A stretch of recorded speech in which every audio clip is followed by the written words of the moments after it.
So as some of you guys know, I have this Sx500 and I have custom wheels on it.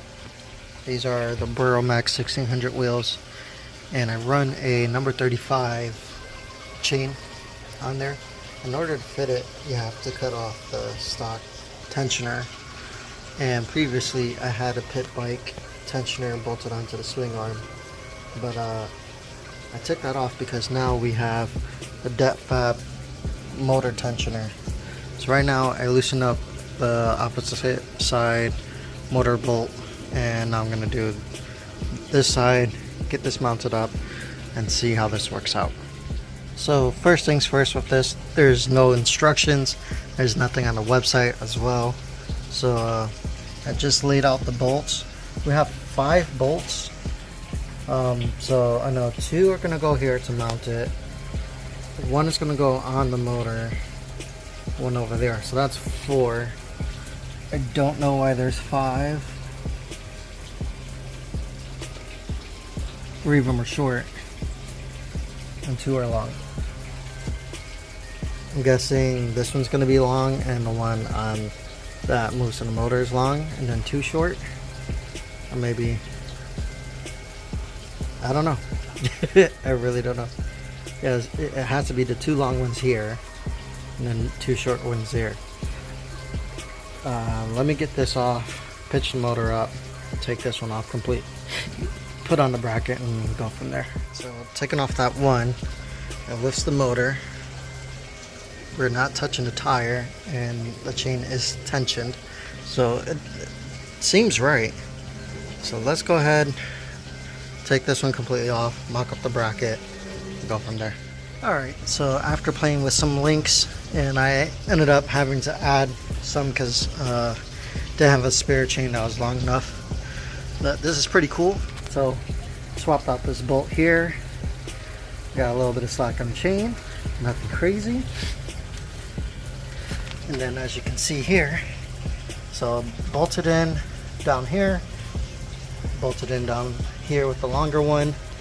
Then we got a washer and washer, bolted that bad boy in as well, tightened it up, moved it up just enough. Has a little bit more we can move up, but as you can see with the tire clearance is massive. So what's good about that is, as you can see, this tire is kind of on its way out, but I have some 3.5s sitting right there, so this is gonna make up a lot of freaking room on here, which I'm really excited about. So I can put the 3.5 in the rear, have a nice like big fat tire on the back of the bike. But it worked out well. Really excited about it. See, you turn this bad boy on. Bike's on the kickstand. Just lean it up a little. Hopefully it doesn't fall over. But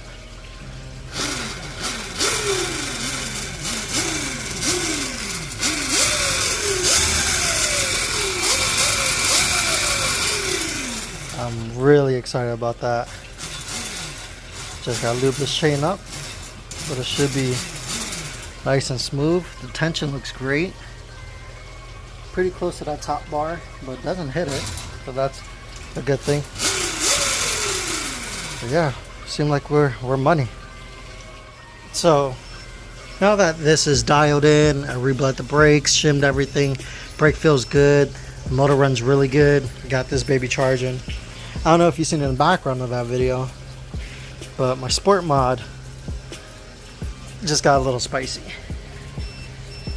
Put my other 72 volt on there. You can hear the Social beeping. So what I'm going to do is go ahead and tune this down. And the reason why I want to do that is because I don't want to use it necessarily for the voltage. It's more for the voltage range. So it being 72 has almost twice as much voltage range as a 48 volt, and it's a 28 amp hour. So this thing should get like some stupid mileage on it. So that's the goal with this, is to have a perfect long haul cruiser, and I think this is going to be awesome. What I want to do is get a battery bag for this bad boy, put it over that, have it strapped down, and it's going to be awesome. So yeah, there is some limited foot room there. Get your foot on there sideways or like this. Still very, very comfortable. Funny enough, it's probably more comfortable than that bike. But pocket mods, these sport mods, Belizas, they're really good and comfy. But anyways, let's go ahead, tune this thing down a little bit, and go from there. Check this out. You can literally see the tire stretch.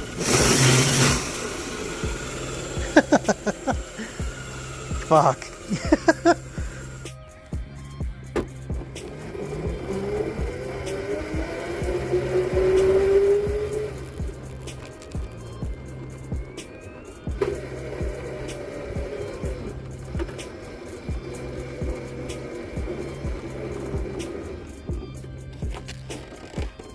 That's not. Holy fuck.